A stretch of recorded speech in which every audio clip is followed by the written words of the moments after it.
morning, everyone. Morning.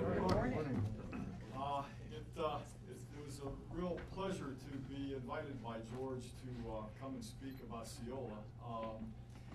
In 1963, for the first festival, I, like Bishop Basil, was a teenager. I was not yet 16, and so I was dragged kicking and screaming, and like someone else, wasn't really paying all that much attention to all of that. I was more interested in the girls.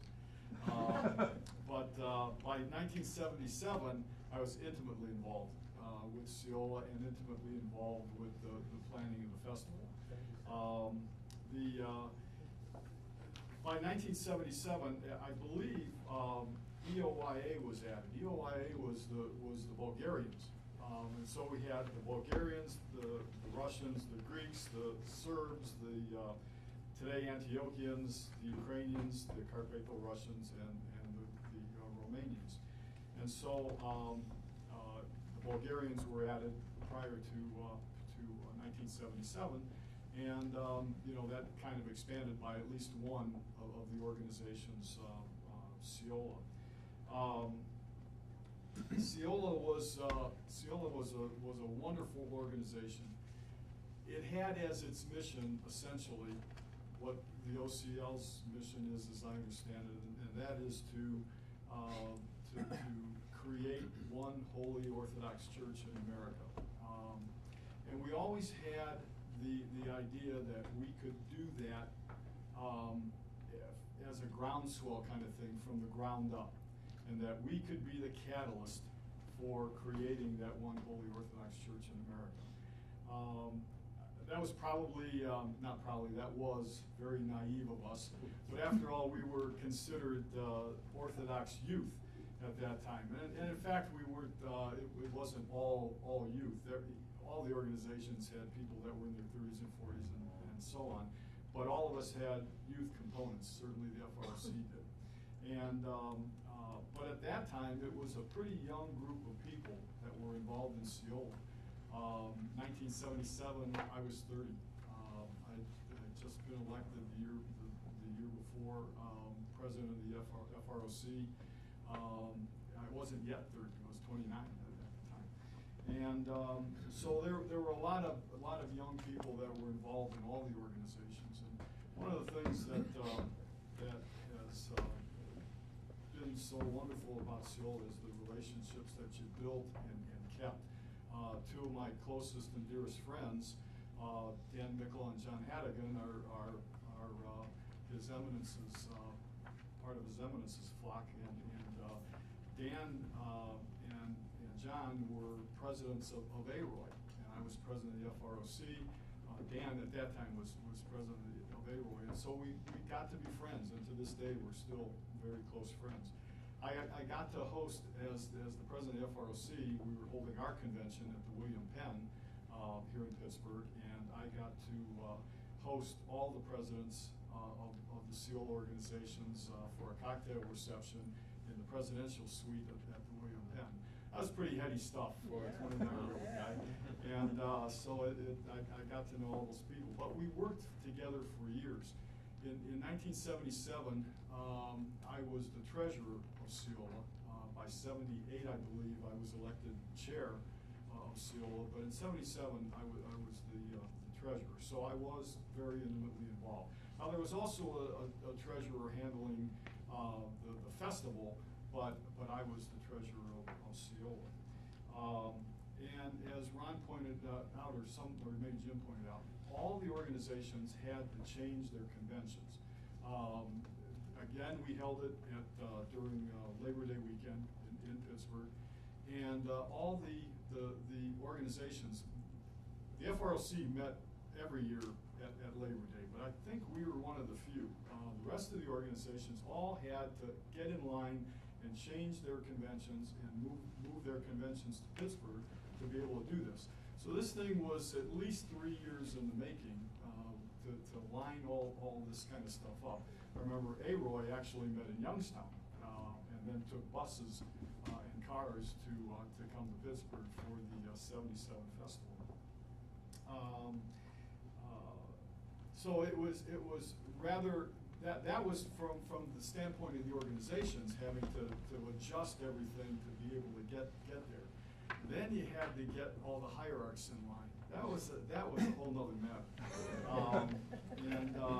It was an interesting time because this thing, of course, was being driven by lay people and not the hierarchs. Goya at the time was rather splintered and fragmented, and not while they had membership in CEOYLA, they were not active in the leadership of CEOYLA. So we still had, without real strong Goya leadership, we had to get SCOBA involved and Archbishop Yakovus at the time involved. So that took a lot of doing. We had in getting SCOBA in line was who was going to be the presiding bishop.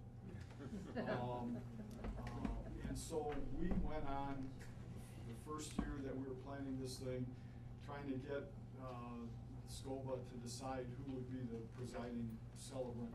And then the second year came, and we're still asking who's going to be the presiding celebrant. And then the third year came. Now we're coming within 12 months of this event, and we still don't know who the celebrant is going to be.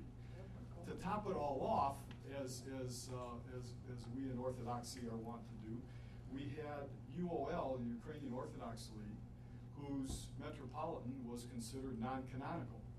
It was Metropolitan Mstislav at the time, and he was considered non-canonical by the rest of the Orthodox world.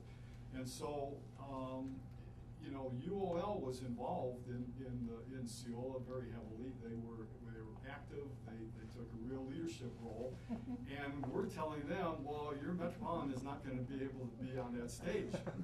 And so it was problematical from the get-go. Who was going to be the presiding bishop? What are you going to do about Metropolitan Mstislav?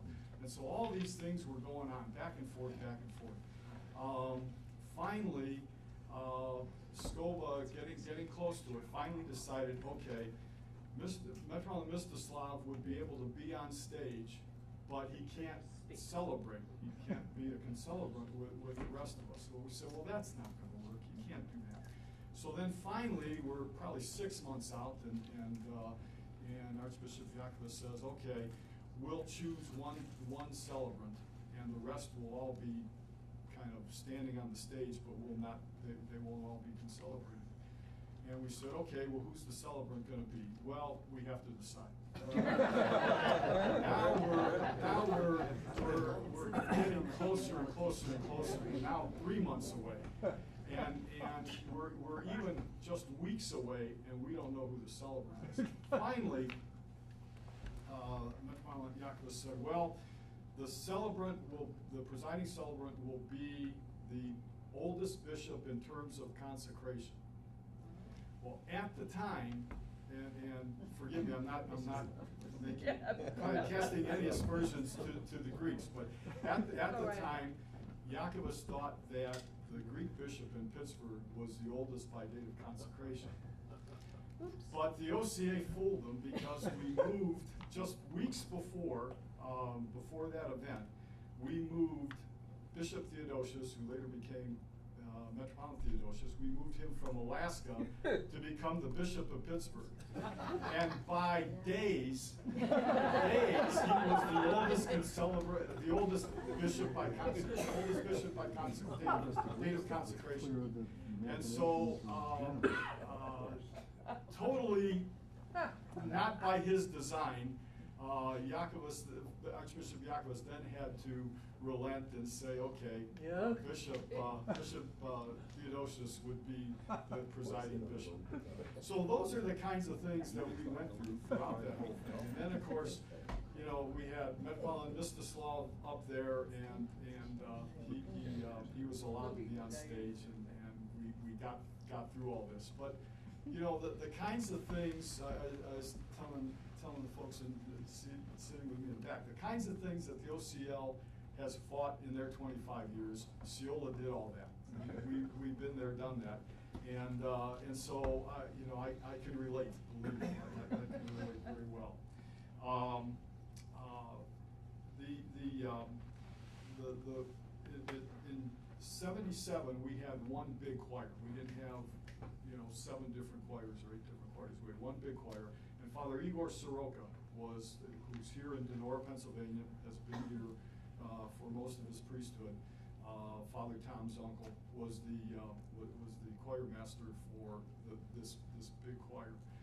And of course, all the people who were going to sing in the choir were practicing and rehearsing the music, in their home parishes or in their own organizations, and came prepared to sing in this one big massive choir, which was just incredible to listen to when you heard this thing. Let me see here.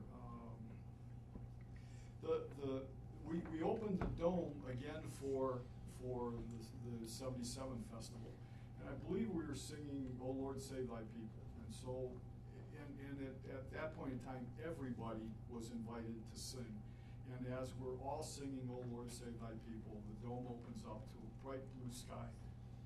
And I get emotional when I think about this. If there was a dry eye in the house, I didn't know it. You could not witness that. 10,000 plus people singing, "O Lord, Save Thy People," and the dome opening to a bright sunny blue sky. You could not witness that and have a dry eye. It couldn't be. It was just an incredible experience.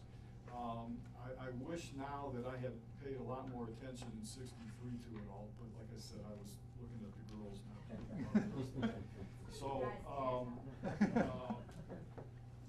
it was an interesting time. After that, CEOYLA kind of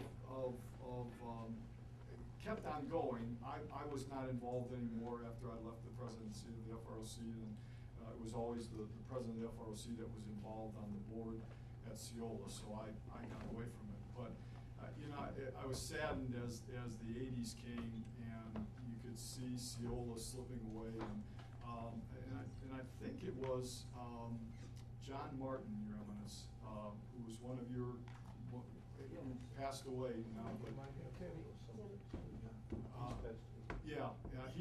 I believe he was probably the last chairman of CEOYLA, and after him, he died at a very young age, as I recall, and after him, it just kind of all fell apart, and that was unfortunate. But the whole idea of CEOYLA, a little different than OCL, because you got individual members, where CEOYLA had organizational memberships. And when you totaled all those up, then we had 50,000. At that time, the FROC had over 7,000 members itself. And so we had, it was a different type of governance than what you have today. But the aim and the mission and the ideas that we had, probably naively, were the same. I don't think we could have had the clout that OCL potentially has to push the hierarchs to do what needs to be done in one Orthodox Church in America. But certainly that concept was there, that idea, that gleam in the eye was there for all of us. It certainly wasn't us as lay people who were worried about somebody's metropolitan being non-canonical. That came from the hierarchs. So it was, we were there. And I think most Orthodox Christians in America then and now have that same idea that we should be one church. It's up to the hierarchs to really put that together. And we can keep pushing, but ultimately it can't be done without them. And that's something I think I learned with CEOYLA, that as much as we tried, as much as we wanted it as lay people, we couldn't get it done without the hierarchy, certainly. And so CEOYLA passed into the night, and I'm so glad that OCL has taken that place and there should be only one church in America, and we've got to get to that point at some time, hopefully. So that's my story, and I'm sticking to it. And I'll answer any questions.